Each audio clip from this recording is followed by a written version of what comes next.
আসসালামু আলাইকুম। মনির এগ্রো বিডির পক্ষ থেকে আপনাদের সবাইকে স্বাগতম। আজকে আমরা আপনাদেরকে যে বিষয় নিয়ে আলোচনা করব সেটি হচ্ছে সুস্থ মুরগি কিভাবে আমরা চিনব। হ্যাঁ বন্ধুরা, আমরা অনেকে বাজার থেকে মুরগি কিনে নিয়ে আসি, অনেক সময় কিনে নিয়ে আসার পরে প্রতারিত হই। কোনটা মুরগি সুস্থ আর কোনটা মুরগি অসুস্থ সেটা আমার বুঝতে অনেক কষ্ট হয়ে যায় অনেকের ক্ষেত্রে।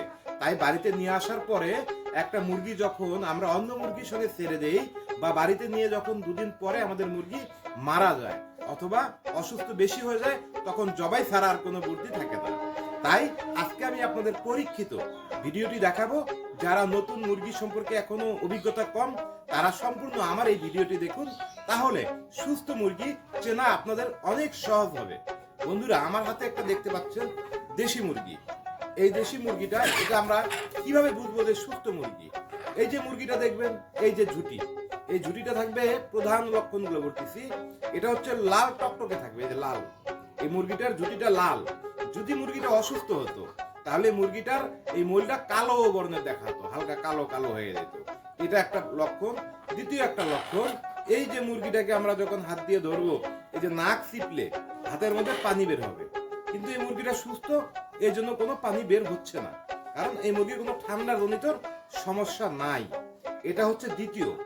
আরেকটা আমরা আপনাদেরকে বোঝাবো, এই যে মুরগিটা আমরা এইভাবে হাতে নিব, নেয়ার পরে এইভাবে আমরা থাপা দিব।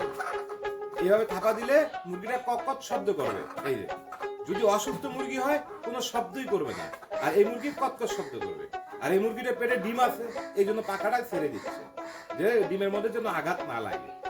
এই যে আরেকটা দেখাবো লক্ষণ, চার নম্বর লক্ষণটা, এই যে মুরগির যে বডিটা দেখা যাচ্ছে, যেটা আমাদের অসুস্থ মুরগি থাকবে, যেটা আমরা বাজার থেকে নিয়ে আসবো, সেই মুরগিটার এই বডিটা অনেক উঁচু হবে, অনেক উঁচু হবে। সেই মুরগিটা বডিটা দুর্বল হয়ে যাবে, তাহলে আমরা সেখান থেকে বুঝবো আমাদের মুরগিটা অসুস্থ।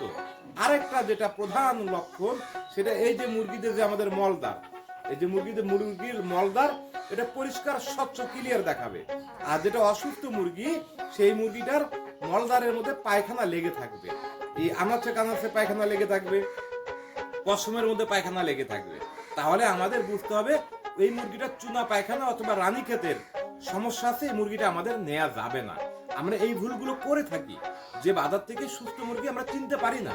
বাজারে যে মুরগিগুলো বিক্রি করে, অনেক অসুস্থ মুরগিগুলোই বাজারে নিয়ে যায়, আর আমরা সেটাকেই কিনে নিয়ে আসি, আনার পরে অন্য মুরগিদের সঙ্গে ছেড়ে দিই।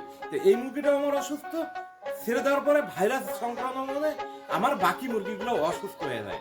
এই জন্য আমাদেরকে সঠিক সময়ে মুরগিগুলো কিনতে হবে আর সঠিক পদক্ষেপ নিতে হবে।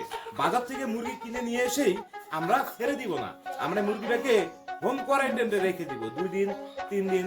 রাখার পরে এটাকে পরিচর্যা করব, কৃমির ওষুধ খাওয়াবো, এটাকে ভ্যাকসিন দিব, তারপরে আমরা স্বাভাবিক মুরগির সঙ্গে মিক্স করতে পারবো। তার আগে আমাদের এগুলো করা যাবে না। আর মুরগি যখন ঠান্ডা সমস্যা হবে, গড় গড় গড় গড় একটা শব্দ করবে।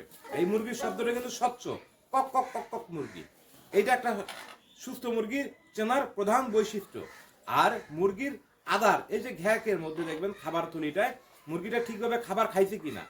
যদি ঠিকভাবে খাবার না খায়, আদার না খায়, তাহলে মুরগিটার সমস্যা আছে। হ্যাঁ বন্ধুরা, আমরা পরবর্তীতে আরো কিছু ভিডিও নিয়ে আপনাদের মাঝে উপস্থিত হব। যদি আপনাদের এমন কোনো প্রশ্ন থাকে বা মতামত থাকে মুরগি সম্পর্কে, আমাকে অবশ্যই কমেন্ট করে জানাবেন, সেই প্রশ্নের উত্তর আপনাদেরকে দিয়ে দিব ইনশাআল্লাহ।